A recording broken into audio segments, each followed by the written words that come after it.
Hi everybody, I'm Anastasia Maliaris, and this is my duo partner, Aaron Has. And That's we right. are duo Apollon, a classical voice and guitar duo. And thank you so much for tuning in to our virtual concert at Laguna Beach Live in the Laguna Art Museum. And we wanted to give a very special thank you to Laguna Beach Live for having us here, making some music in this beautiful space surrounded by beautiful artwork of beautiful California. It's just a beautiful day. And for us, this is a really special day too, because it's the first day we've had a performance for the entire quarantine. So this is really special for us as well. So we're gonna talk a little bit about how we program certain pieces, and Aaron's gonna talk about arranging because he's like the master arranger of voice and guitar stuff. So today's program, it's kind of like a mix of different folk songs from various parts of the world. We started off with the Benjamin Britten folk songs, and then we went on to the Matthias Seiber French folk songs. Then the Manuel de Falla, Siete Canciones Populares Españolas. That means 7 popular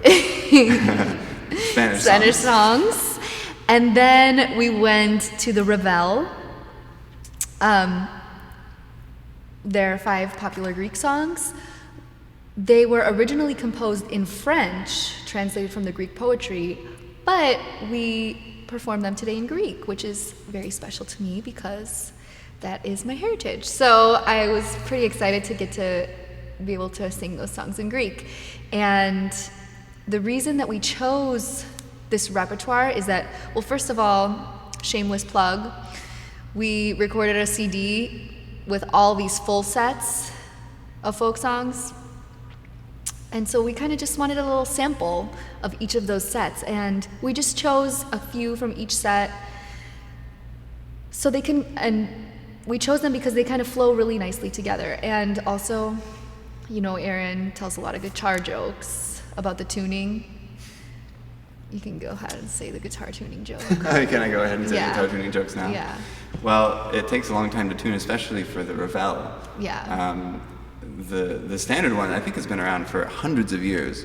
It goes back to lute playing, and I think even before that. But a lute player would spend so much time tuning the guitar.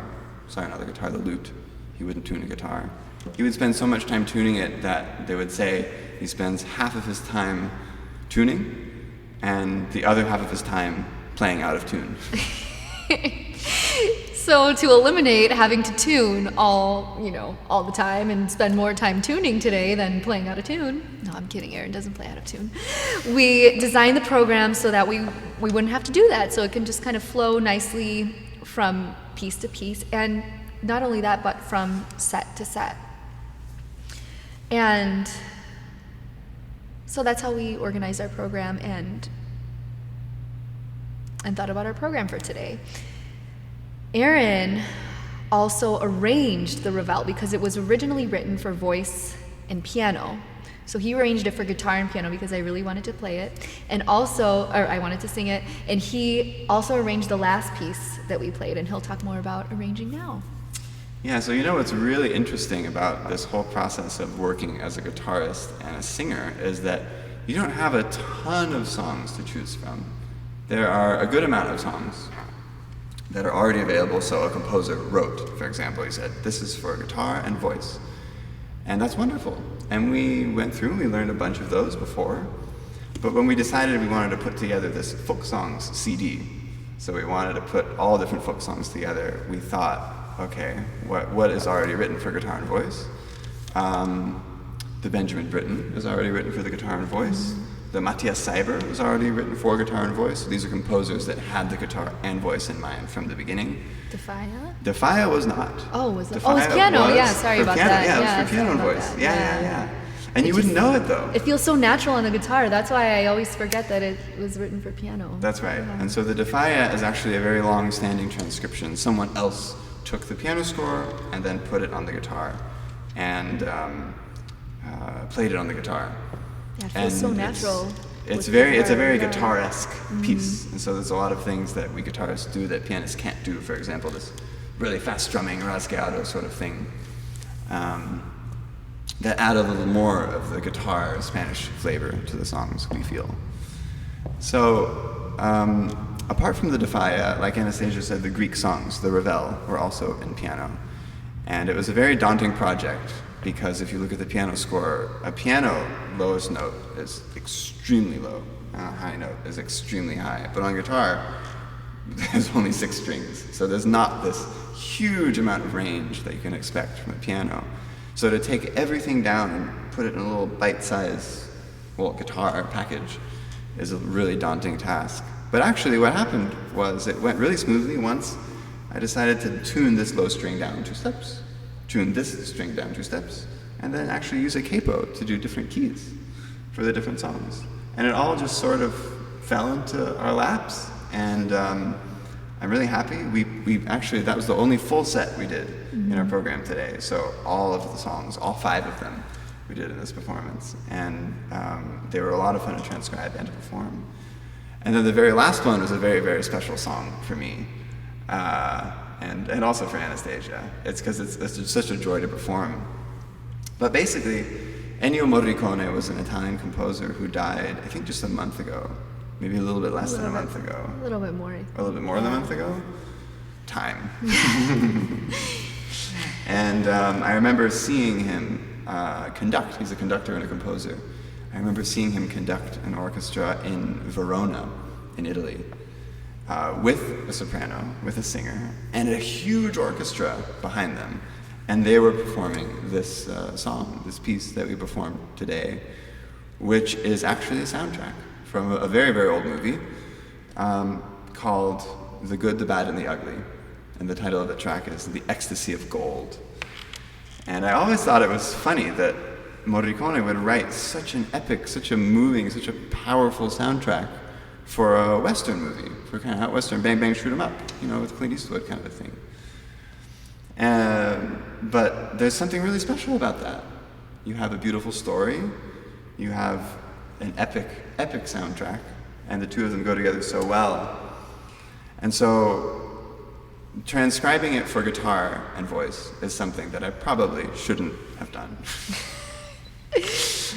Because when you have an enormous orchestra behind you, like Morricone did, it's a totally different thing, you know, and there's electric guitar, and there's actually drums in the soundtrack, and there's horns, and there's strings, and there's a huge chorus. It's gigantic. Yeah. And so to take all of that, and again, just like the Ravel, put it into this tiny little guitar was a challenge.